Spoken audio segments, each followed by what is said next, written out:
Hello, welcome back to Data Science at Home podcast. I'm Francesco, podcasting from the office of Amitix Technologies. This is Brussels City, and this is the podcast about artificial intelligence, machine learning, and of course, tech news. And that's exactly what I'm going to talk today. It's, some probably the most recent tech news we could read a few days ago, at least from date of this recording.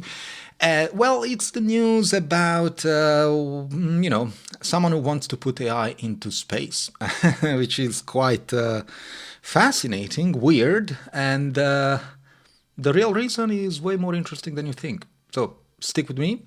For the next 30 minutes or so, I'm going to try to explain a bit what are the reasons, indeed, the causes why these folks, Elon Musk in particular, and of course also Jeff Bezos now, they are thinking about putting AI into space.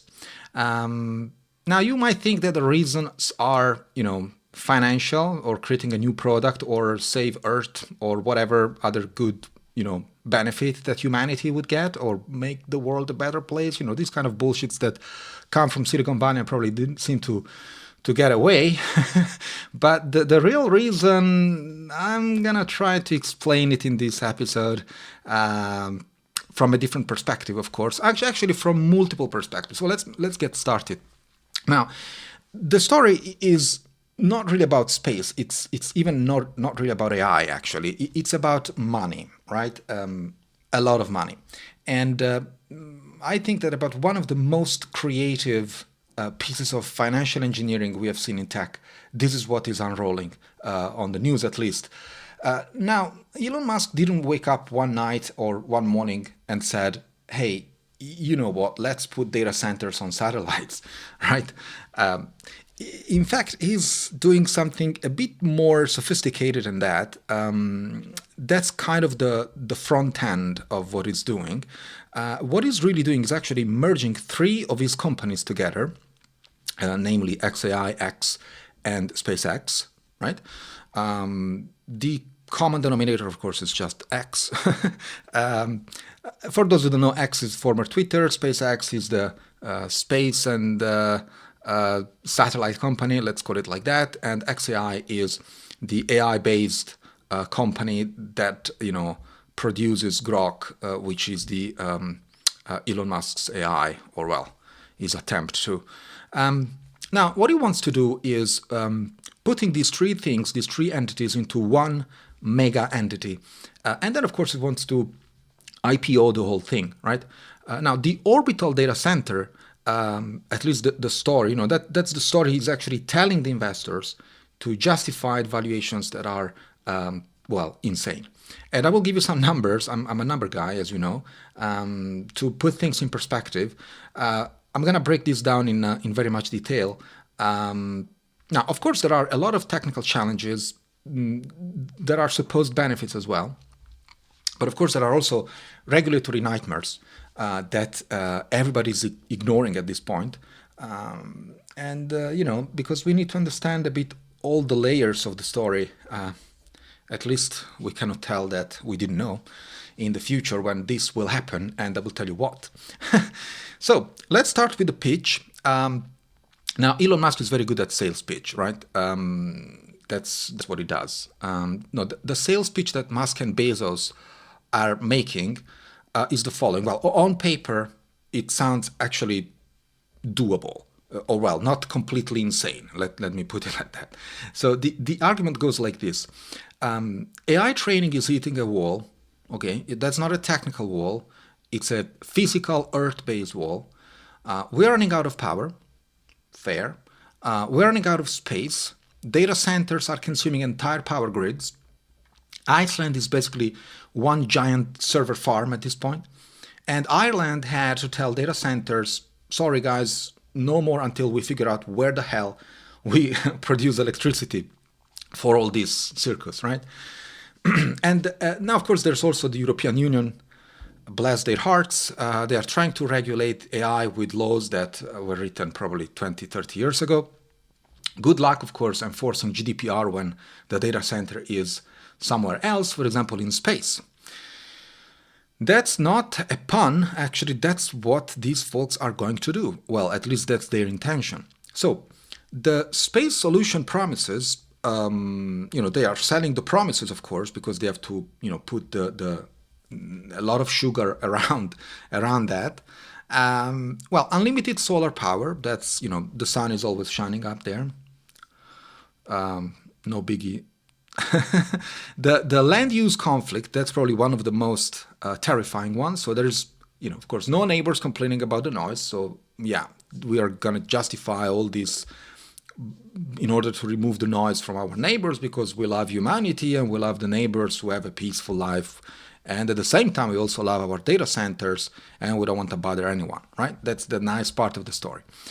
Now, if you believe the hype, lower latency for global communications, because you are beaming data directly from satellite, it sounds great, but there are many buts, and because space has a lot of issues, as you might know.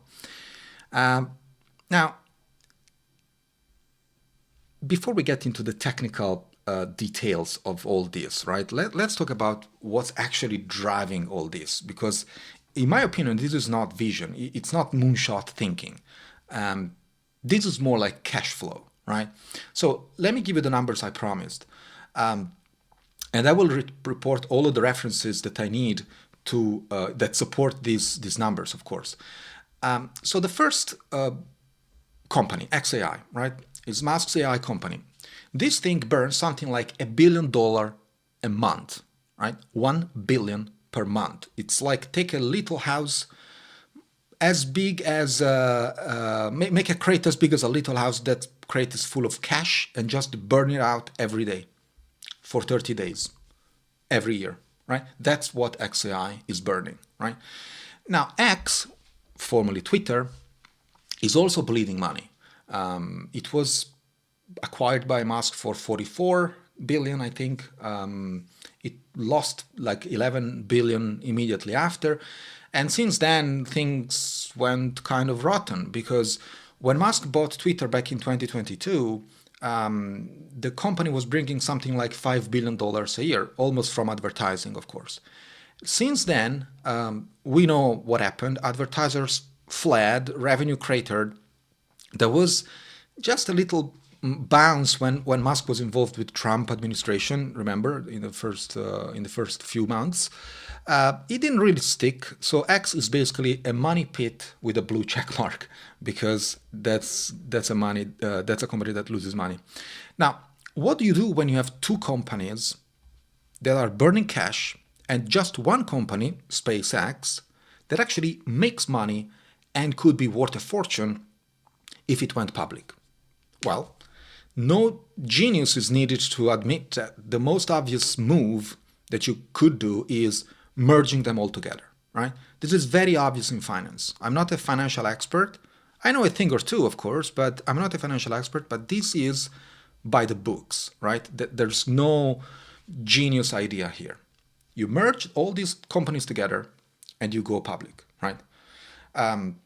Now, of course, this is not the first time that Musk does this. Back in March 2025, remember, XAI acquired X, not for cash, not for a deal that made business sense from a financial perspective. It was called stock for stock, which means paper for paper. So XAI was valued at 80 billion. X was valued at 33 billion. Together $113 billion, right? On paper. There was no cash, there was no crates of cash that were actually moved anywhere, right? It was on paper. So the fun part of all this story is that the valuations were done by the same consultants, the same investors, namely Sequoia Capital, VY Capital, Valor Equity Partners, who were on both sides of the deal, right? Which is quite weird, don't you think? So Morgan Stanley, who's advising Musk on pretty much everything, was also there. So what you got is the same people valuing both companies, advising both sides, and investing in both sides. No conflict of interest at all, Now, somehow the numbers work. Really.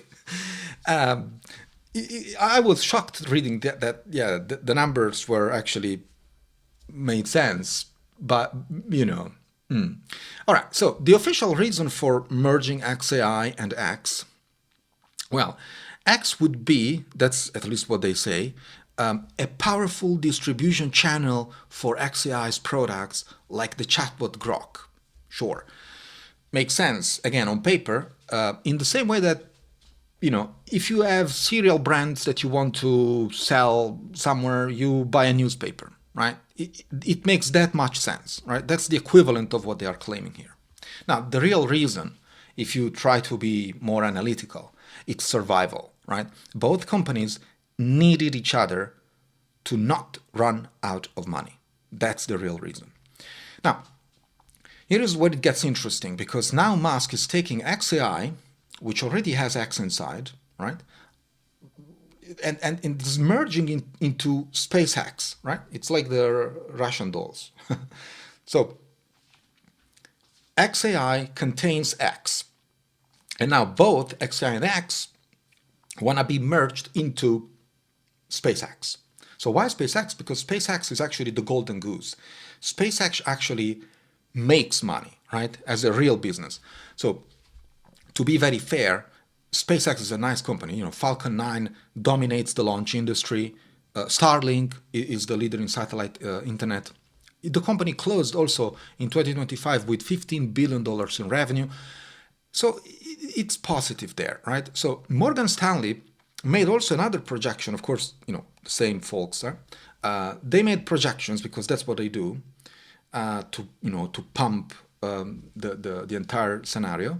So they projected that by 2030, SpaceX will hit 48.7 billion in revenue and 9.7 billion in actual profit. And they even went farther than that. They went to 2040, projecting kind of a linear, I don't know if it's linear, but 126 billion in revenue and 45 billion in profit by 2040.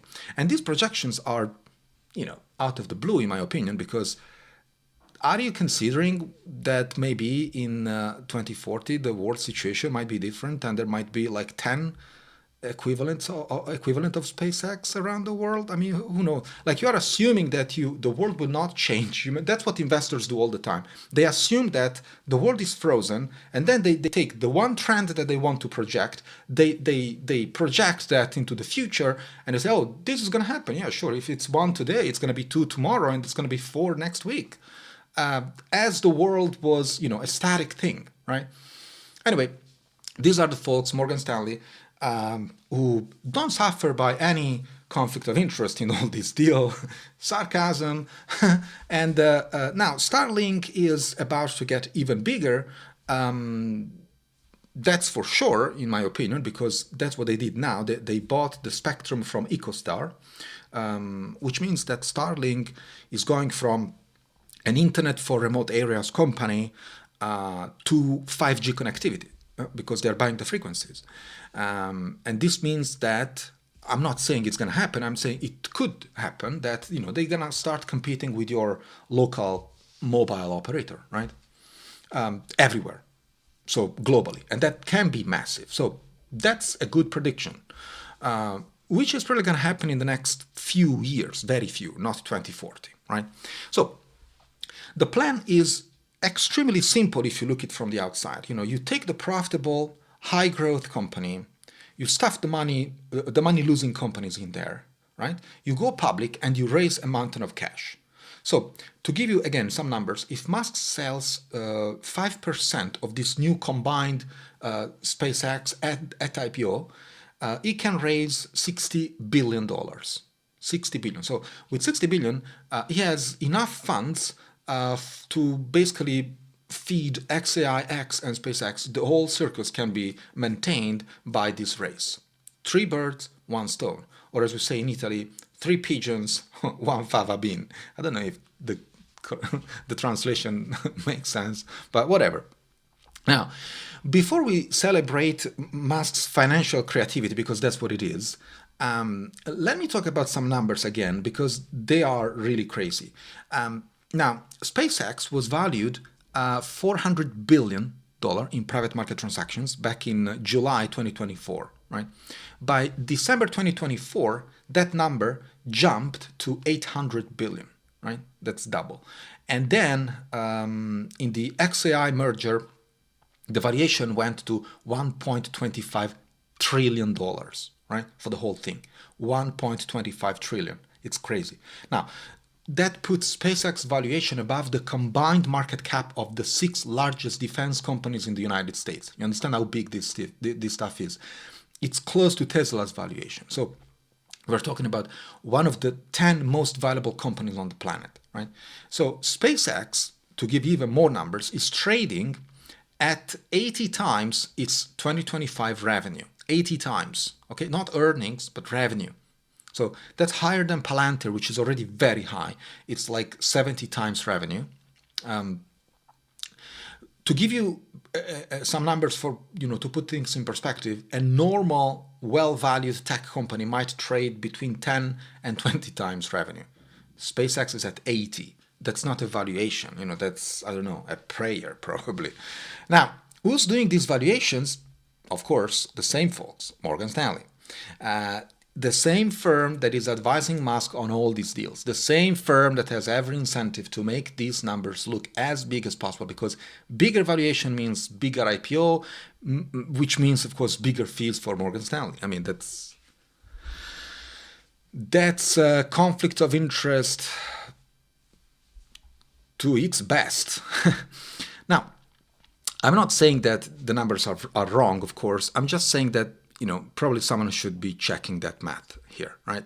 Okay, so now that we understand why this is happening, cash, IPO, financial engineering, whatever, let's talk about whether the actual product, which is orbital AI data centers, can even work from an engineering perspective, so from a technical perspective, right? I'm wearing the hat of the engineer. Oh, guess what? It's my hat. And let's talk about the problems that this entire vision might have, unless, of course, they discover something that nobody was aware of, like overnight, which is very unlikely. So, problem number one is, well, the elephant in the room, it's called heat, right? You take a laptop, it gets hot when you are playing any video game, watching a movie, or training a neural network. Your laptop is a furnace, right? Why? Because there are electric components in there. Now imagine if you have a data center with thousands of GPUs, all running at full capacity, generating heat. Now on Earth, we handle this with cooling systems. Air conditioning, for example, sometimes we have liquid cooling. There are many solutions, even some very fancy solutions like putting things underwater. There's a lot of stuff going on there. And we kind of solved it, right? Well, we mitigated it. You cannot solve that problem. You cannot solve and remove the problem because that's physics, right? Now, in space, do we have a problem, Houston? There's no air. There's no convection, right? You can't blow a fan on the heating stuff, right? Heat doesn't dissipate. It sits there. It radiates very slowly into the void. You need massive radiator panels like those on the International Space Station, but way bigger than that. And those radiators, they are fucking heavy. They are also very expensive to launch. They are prone to damage for something called micrometeoroids, which are these things that can, hit whatever is in space, even satellites. They get damaged on a regular basis. Now, some numbers. The International Space Station has something like 14 kilowatts of cooling capacity. You know what a modern AI data center need? Megawatt, right? 14 kilowatt, megawatt. That's the comparison. So you would need radiators the size, literally, of football fields. And you would need multiple football fields in space. Now, the other thing is that when something breaks in space, guess what? You can't call maintenance guy. You need something a bit more complicated than that, which is probably a spacewalk or a robot, or you need to wait for the next resupply mission. Things are a lot more complicated than, just swap things and replace infrastructure. In the meantime, probably your clients using, I don't know, ChatGPT in space service is, they are waiting because the system is down because, a micrometeorite punched a hole in a radiator panel number, 47, right? All right. The second problem is space radiation. Now, we all know that space is not friendly to electronics, right? There is a lot of shit going on there. There's cosmic rays, there's solar radiation, radiation from Earth's Van Allen belts, for those who know what that is. All of this is constantly bombarding satellites every single day. And modern computer chips, they're tiny, they're delicate. A single high energy particle can flip a bit, corrupt data, crash a system. In computer science, we call this a single event upset. Actually, it's in hardware design, right? It's a huge problem for space hardware. So you need something a lot more complex than the off-the-shelf components we buy. You need radiation shielding, you need error correcting codes, you need redundant systems like in avionics. All this, of course, adds weight, cost, complexity. And of course, AI chips, the modern GPUs, are some of the most complex and most densely packed chips we ever made. So they're not designed for space. They're designed for climate-controlled data centers on Earth, where the most terrible thing that can happen is just having a dusty filter, right? So either you develop entirely new radiation-hardened AI chips, which of course will cost billions and be years behind the state of the art, or you accept that your orbital data center is going to crash a lot more often than, I don't know, Windows Vista, for those who remember, or ReactOS. I think ReactOS crashed a lot more than Vista. Well, whatever. It will crash a lot, right? All right, so the other problem number 3, I think you already, yes, problem number 3. Well, launch costs and frequency. Now, SpaceX is making launches cheaper and cheaper. That's undeniable, and it will follow that trend. Obviously, that's the regular evolution of technology, because SpaceX, that's what it is. It's a tech company. Starship is also impressive, but let's do some math here again. A modern data center might have tens of thousands of servers, and if you want to replicate that in space, each server, of course, has multiple GPUs. So if you want to put a modest AI data center in orbit, let's think about 10 megawatt of compute, which is a lot of hardware.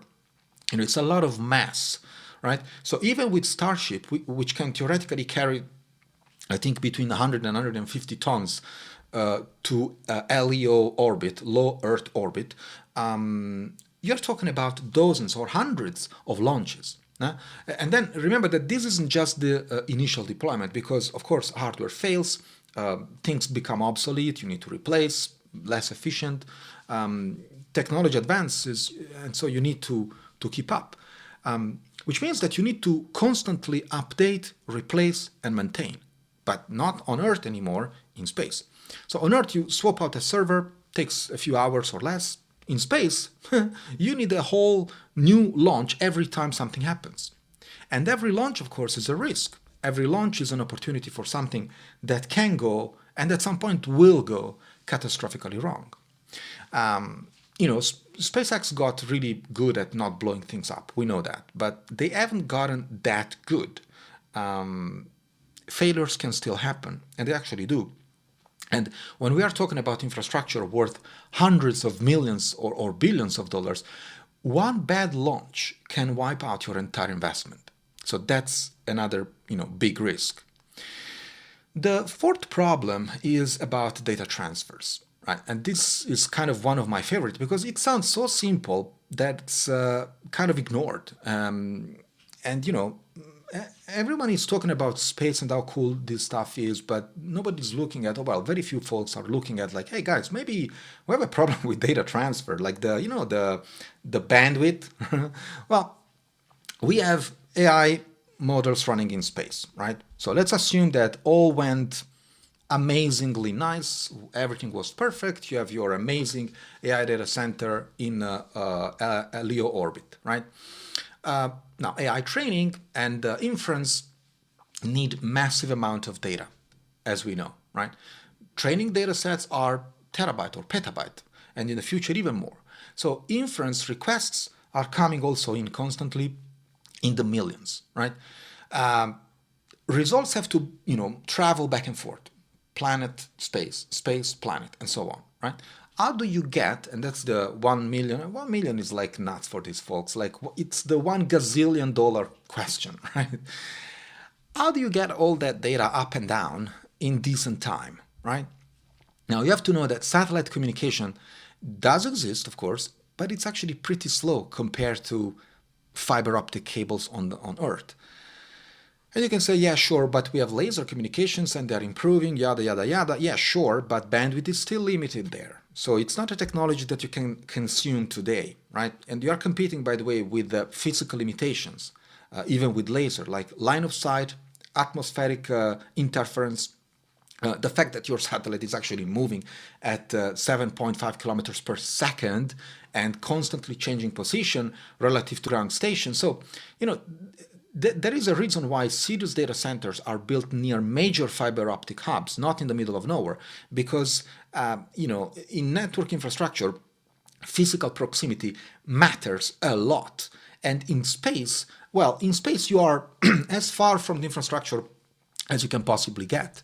So either you accept higher latency and lower bandwidth, which of course defeats the whole purpose of having this cutting edge AI compute somewhere else, or you build an entirely new global network of ground stations and relay satellites here on the planet, which of course adds even more costs and even more complexity, right?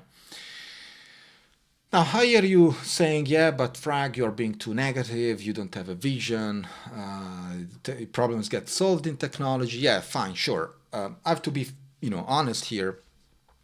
After all, this is the no bullshit show and the no bullshit podcast in AI. Let me talk about what could work actually. So, what are the actual benefits if, and this is a big if they all solve these problems kind of overnight? What are the benefits? The first one is of course energy, and that's a real one. It's the one that actually makes sense from an engineering perspective, because you would have free energy. Even a solar panel in space is constant. There's no night, no clouds, no weather. A satellite in the right orbit with the right orientation gets literally 24/7 sunlight. And solar panels in space are also a lot more efficient than on the planet, because there's no atmosphere that absorbs, there's no scattering of the light, there's pure light and pure energy coming through, right? So if you can solve the heat problem, because then that's become the next problem. When you're optimizing and exposing to sunlight a lot more, well, then the next problem you have to deal with is heat, right? So if you can solve the heat problem, and if you can make launch costs low enough, to bring these radiators up, or to bring whatever is your technology to mitigate the heating problem, then yes, you could potentially have cheaper, more reliable power than Earth-based data centers competing for grid capacity. But here's the thing, we could also just build more solar farms on Earth. I'm just giving suggestions here. These are no big secrets, folks. But for example, we could build nuclear plants, not for bombing each other, maybe for, generating energy. How about that? Or we could improve grid infrastructure that actually needs this kind of improvement here on the planet, instead of, starting from scratch somewhere else. Just an idea here. I'm no genius. I'm just throwing ideas. Maybe these are a lot cheaper and easier than launching data centers in space. What do you think, folks? I mean, maybe. If that's the real problem, right? If that's the real problem. In my opinion, that's not the real problem they want to solve. The real problem they want to solve is called regulatory arbitrage. And that's what I'm going to speak about now. Because the real motivations about this operation, or this vision, because this is not an operation, this is a vision, are way far than benefiting about energy and all that crap, right? The real thing is that if your data center is in space, you don't know which jurisdiction is it under, right? If it's a SpaceX satellite, is it American? If it's serving European customers, does GDPR apply? No, nobody knows. If it's in international space, who regulates it, right? This is not a theoretical question. This is a very real question that nobody has answered yet. Now, the Outer Space Treaty says space is for all mankind, but it doesn't say a lot about commercial data processing, right? And I guarantee you that part of the deal, part of the appeal for these companies is that they can potentially avoid regulations.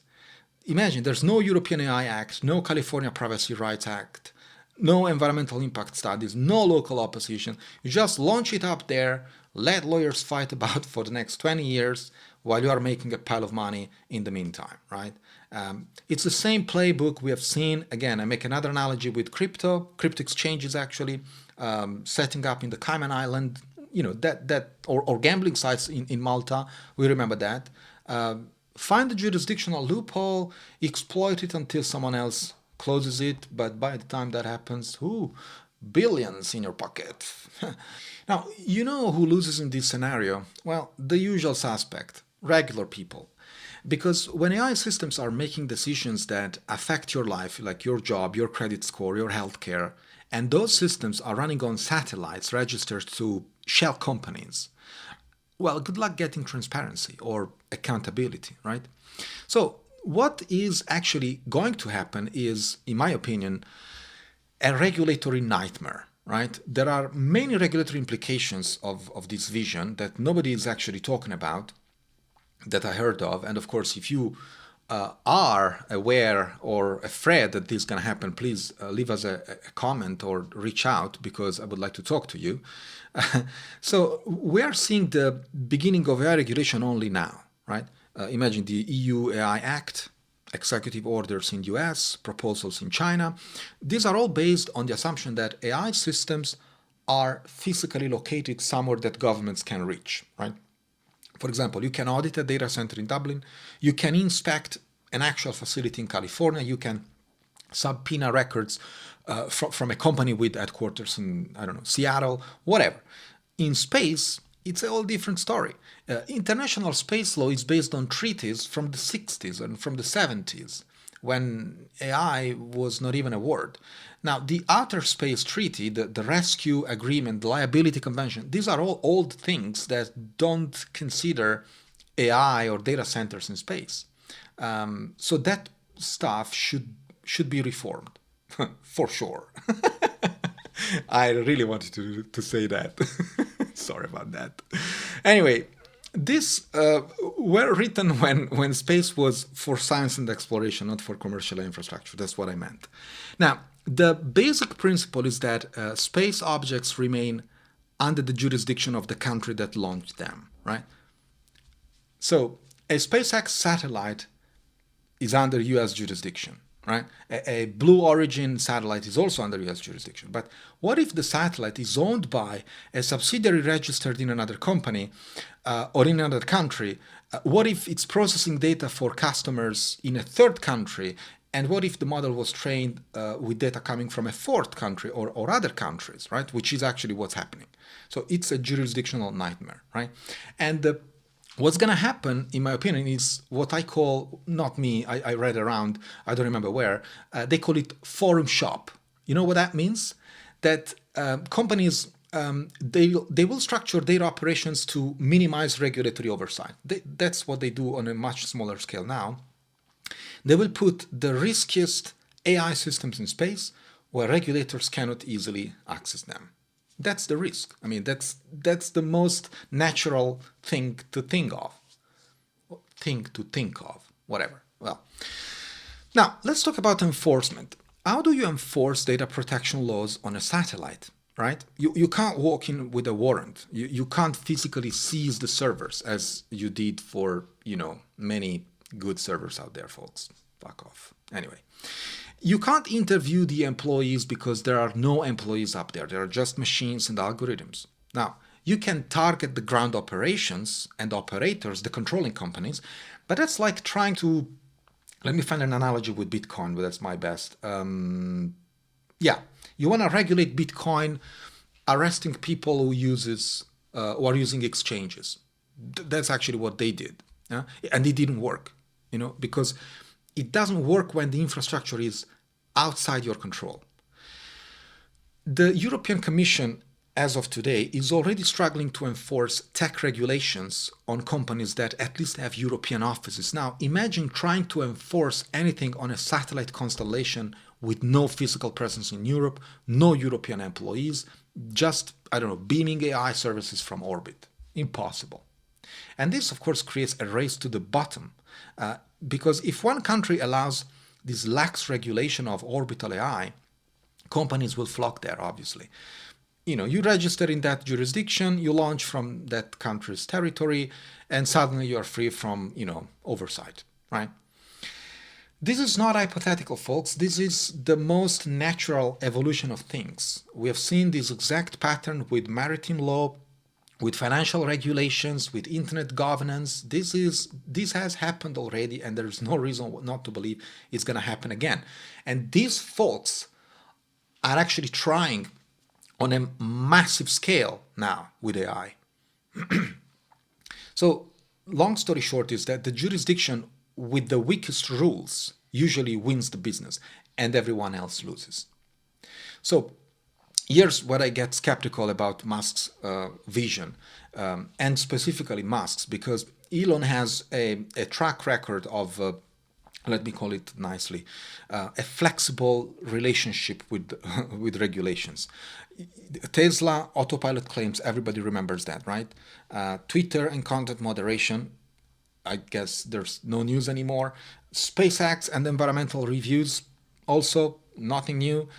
There's a pattern of pushing boundaries, ignoring the rules, and asking forgiveness later. That's how this dude operates, right? And now he wants to put AI infrastructure in space where regulations are definitely not clear and enforcement is pretty much impossible. It's not about solving Earth's energy problems, okay? This is about building an unregulated AI playground in orbit, okay? And the thing is that it might actually work, not because it's technically superior, but because governments are so slow and so unaware, and space law is so weak that that's going to happen. By the time regulators figure out how to handle orbital AI data centers, SpaceX could have dozens of them up, generating already billions of revenue.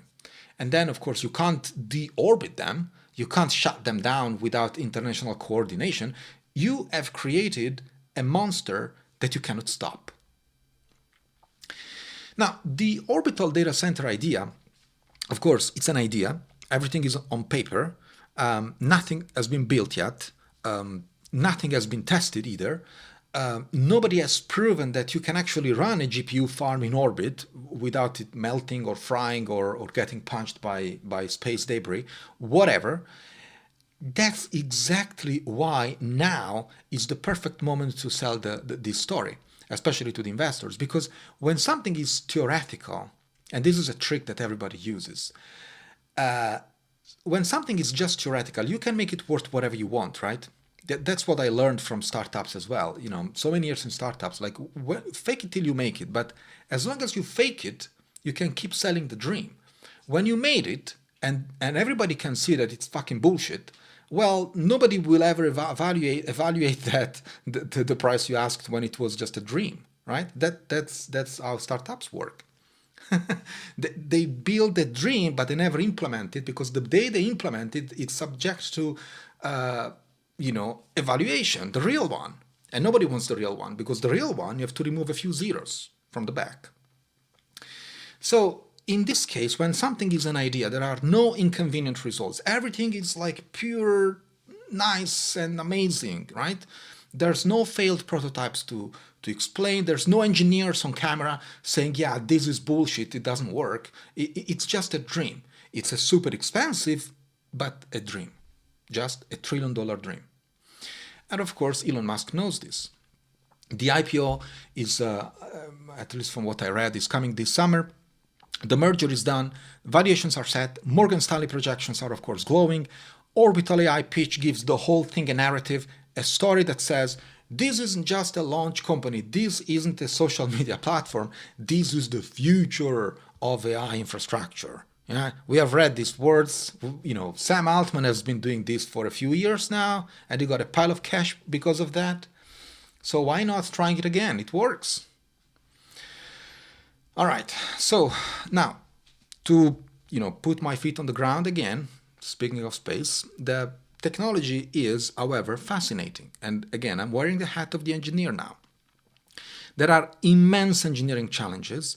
In my opinion, they are potentially solvable with time.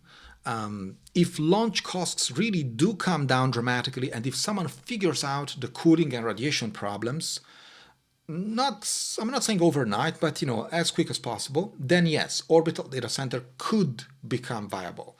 But then there are regulatory implications that are very concerning. Okay, we are already struggling to govern AI here on Earth. Moving it to space does make it safer or more accountable. It actually makes it less. And I'm afraid that this is fundamentally about escaping oversight, not about enabling innovation. Because we don't need AI in space. We need AI that's safe, transparent, and accountable. We need AI that serves people, not just profits. And I don't see how putting data centers in space, in orbit, helps with any of this. Now, what I think is going to happen, kind of a prediction, if you will, the IPO happens 100%, probably this summer. It hasn't been announced officially, but there are very interesting rumors out there. SpaceX goes public with XAI and X packed inside. That's a financial scheme undeniable. Musk will raise tens of billions, I don't know how many, but he will raise enough capital. The market is it up because SpaceX is genuinely impressive and Starlink is genuinely growing. In the next 2-3 years after that, in my opinion, SpaceX and maybe Blue Origin, if they keep up, will launch experimental AI compute satellites, right? There will be small proof of concept systems. They will have a lot of problems, of course, overheating, radiation damage, communication issues, but they'll technically work. Let me put it like that. So what happens next is that the companies will, claim this as a revolutionary, as the future of AI, yada, yada, yada. They'll pitch to investors, to governments, to customers who want to avoid Earth-based regulations. Some edge cases will actually make sense. For example, satellite image analysis. The images are already there in space on the satellites. Maybe specialized applications for maritime or remote areas, maybe military, very likely military. But large-scale AI training and inference, in my opinion, they will stay on Earth because it's just more practical. So what can happen, and again, I'm pushing the boundaries of my prediction is a big word, but you get my point. It's kind of a two-tier system where most AI runs on Earth under normal regulations, but some AI, the controversial stuff, the stuff that couldn't pass European approval, for example, the stuff that's too risky for normal data centers, that part will go to space. And that's when we'll have a real problem, because orbital AI will become the regulatory black hole, to stick with the terminology, where all the sketch applications end up. Think about facial recognition systems that violate privacy laws, predictive policing models that discriminate, financial algorithms that manipulate markets, and so on and so forth. I can go on and on here. You launch it to space, you claim it under some favorable jurisdiction, and make it as difficult as possible for anyone to stop you. That's what can happen. I hope it doesn't, but that's what can happen. That's the most natural projection of this vision, right? Now, here is my take. International space law needs to be updated now, before this becomes reality. And if they're already talking about it, it's because it's interesting for them, right? The big players. We need clear rules about data processing in space. We need requirements for transparency, for accountability. We need enforcement mechanisms that actually work, kind of, without borders. And we need to have a serious conversation about whether some technologies should simply not be allowed in orbit. Not because they can't work technically, but because the governance challenges are too great. It's not the technological challenges, pay attention. It's the governance challenges that I'm aware of. Because once this infrastructure is up there, once the business models are established, once the geopolitical competition kicks in, well, then it will be too late. We'll be stuck with a non-regulated AI infrastructure in space, and good luck putting the genie in the bottle. It becomes unstoppable. So, to wrap this up, Musk is merging XAI and SpaceX into one mega company. Is going to IPO it and raise money. right? Because that's what he needs. Now, the orbital data center pitch is just a story that justifies this massive valuation. That's my personal opinion. The technical challenges are enormous. The regulatory implications are messy, to say the least. And the financial engineering behind all this is, depending on how you look at it, in my opinion, it's either genius or the most elaborate house of cards in tech history. Is the orbital data center going to happen?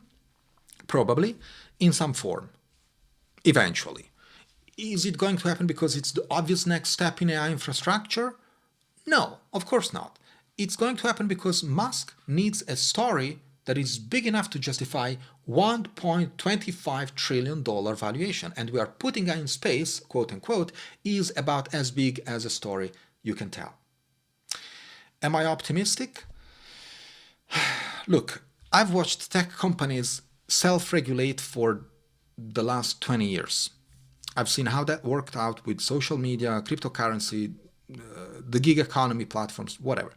And I've watched Elon Musk specifically play this game before a number of times with Tesla, with Twitter, with every company he's ever touched. So, no, I'm not optimistic.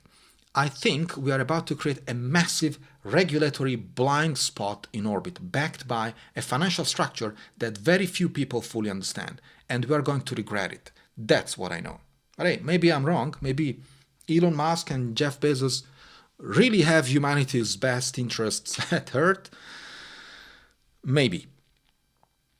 All right, that's it for today, folks. If you enjoyed this episode, or if you think I'm completely wrong on orbital AI, or if you think orbital AI is the future, let me know. Leave a comment, send me a message, rate and review the show. And of course, I'll see you next time.